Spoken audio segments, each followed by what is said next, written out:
Don't Worry Darling is already shaping up to be one of the most talked about movies of 2022, and the buzz has almost nothing to do with the actual movie. It seems like from the beginning, this movie has been the definition of dysfunctional. We're going to walk through some of the controversy and storylines surrounding this movie, then I'll give some thoughts on the movie and whether it's even worth the watch. The movie was first announced in the summer of 2019. Then, early in 2020, Olivia Wilde and her husband Jason Sudeikis split. However, this wasn't known until months later. In April of 2020, the cast was announced with Florence Pugh, Shia LaBeouf, and Chris Pine all set to be in the movie. Later in the year, LaBeouf left the film, and at the time it was chalked up to scheduling conflicts. This would later be disputed by Shia. Wilde, in a piece with Variety, claims that she fired Shia due to his process of using what she called combative energy. In late 2020, Shia was accused of abuse by FKA Twigs, his former partner and castmate on Honey Boy. In September of 2020, Harry Styles was officially announced as a cast member of the film after his tour was cancelled due to COVID. Styles had previously appeared in Christopher Nolan's Dunkirk. Eventually, Harry Styles and Olivia Wilde became an item after meeting on the set of Don't Worry Darling, and by early 2021, they were pretty much official. A few months later, Wilde was served custody papers by Sudeikis during CinemaCon, though he denied knowledge of the papers being served during the event. Sudeikis wanted custody of the kids in New York. The petition was later dismissed by a judge, claiming that their home state was in California. Y'all ever see Marriage Story? Well, that's pretty much the plot of the movie. Florence Pugh and Olivia Wilde have reportedly been feuding for some time, with Florence making the choice to omit mention of Wilde on most of her posts promoting the movie and acknowledging the crew. So remember how Wilde allegedly fired Shia? Well, later Shia gave his own version of the story to Variety and provided video evidence and text messages that dispute Wilde's claim. Shia.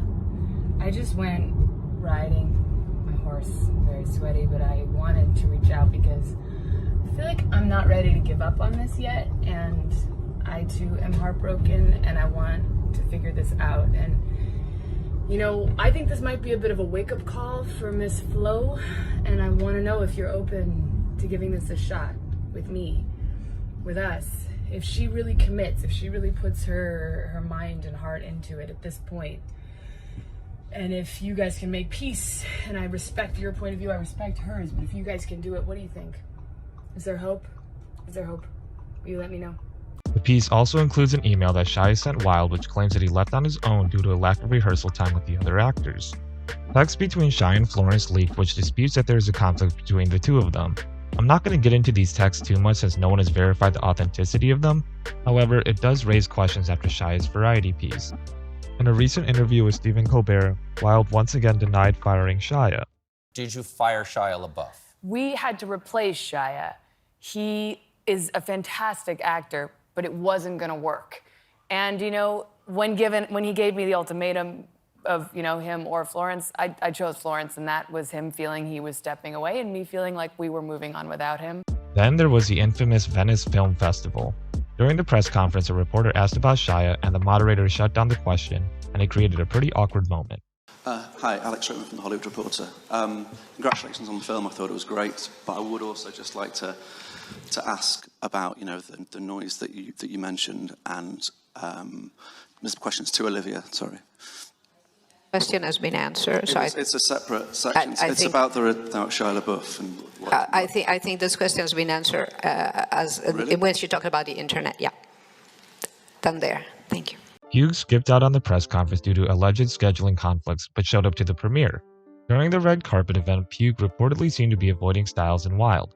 Styles himself was reportedly distancing himself from Wilde, and we got this awkward cast photo where none of them are standing next to each other. And then we got Spitgate. Harry Styles allegedly spit on Chris Pine. I'm going to show a few clips unedited and let you guys decide for yourselves what happened. Both Styles and Pine's camp denied the incident occurred. So after all this, is the movie actually good? I'm not going to do a full-fledged review, but I'll briefly go over some stuff that works and some stuff that doesn't work.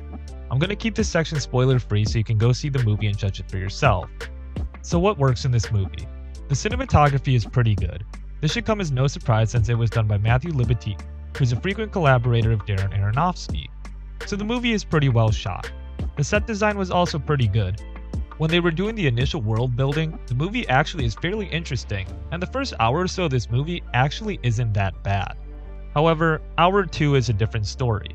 This movie suffers from serious pacing issues. I think the build up to the twist is underwhelming, and the twist itself doesn't really make that much sense. Like I said guys, this is spoiler free so I'm going to try to keep it vague, but there isn't a lot of explanation for most of the events in the movie. The dream sequences and other supernatural events don't really seem to have a rhyme or reason. There's really only one explanation for what's happening, and even that is a little flimsy. Chris Pine's character doesn't really seem to have any real motives. Harry Styles also isn't doing a very good job. His accent is all over the place, and his acting chops just aren't up to par with a professional like Florence Pugh. Nick Kroll is in this movie, and he kinda ruins it for me because he just plays Nick from Big Mouth. This movie draws a lot of inspiration from the Stepford Wives. I actually don't want to spoil the movie for those that haven't seen it, but if you go see that then you could probably skip this movie.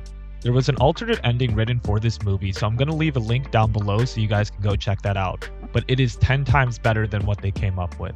Guys, the ending of this movie is garbage. I don't know why they decided to scrap the original ending, but it was not the move, guys. It's so much better. Go read about it.